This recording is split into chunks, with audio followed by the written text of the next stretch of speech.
Good morning, everybody. Pastor Stitch, Narrow Path Christian Church, BC, Bay City, Michigan. Welcome to the Biker Devotional. Today is June 28th, 2026, and we are looking at Proverbs chapter 28. We're going to look at verse 1 and verse 4 today. Verse 1 and verse 4, and they say this: "The wicked flee when no one is pursuing them, but the righteous are as bold as a lion." In verse 4, "Those who reject the law praise the wicked, but those who keep the law battle against them." So I was looking at this morning and thinking about some other things that I've been reading and about what I'm going to be preaching on today, and all of this. These two verses tied together for me in a different way. The wicked flee when no one's pursuing them.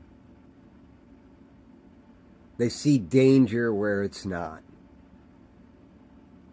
But the righteous are as confident as a walled city, or as bold as a lion. It can mean both things.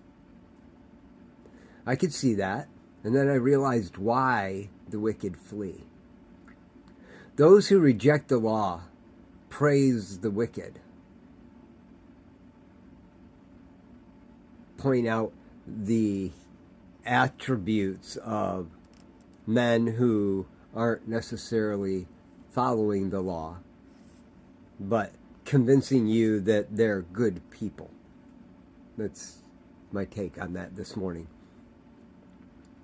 But those who keep the law make them angry, or battle against them. Yet I have read this 1,000 times, and this morning was the first time I realized that when someone is rejecting the law, they really get angry with people who keep the law.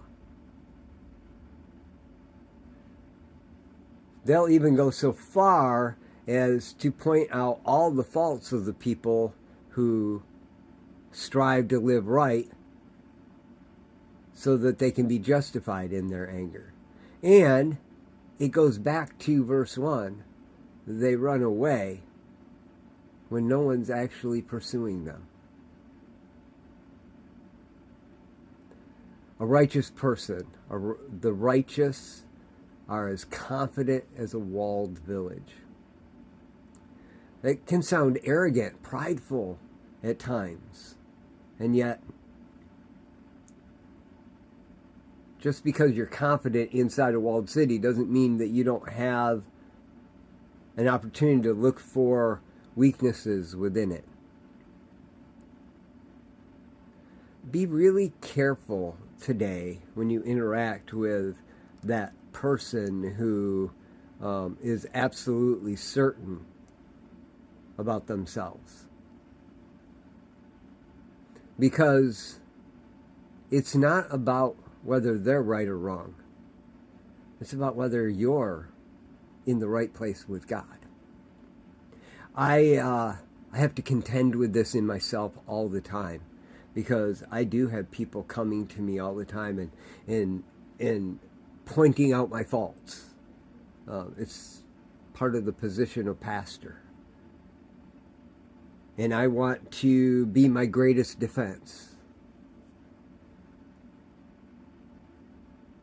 But while I'm confident in the walled city that I call my Lord and Savior, my stronghold, my God, Yahweh, the Creator, I still need to be aware of anything that's inside of me.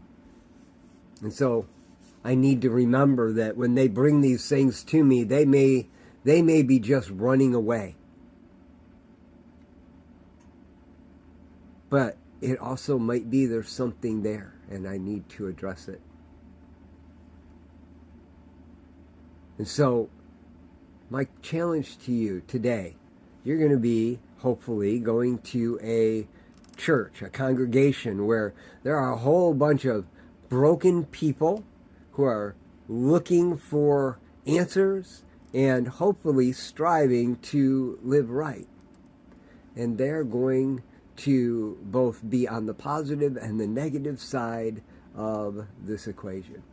They may be wicked and pursuing righteousness all at the same time. Our job is not to fight them. It's to recognize the part of us that makes them angry. Just something to think about for today. I love y'all. Hope you have a great day. God bless.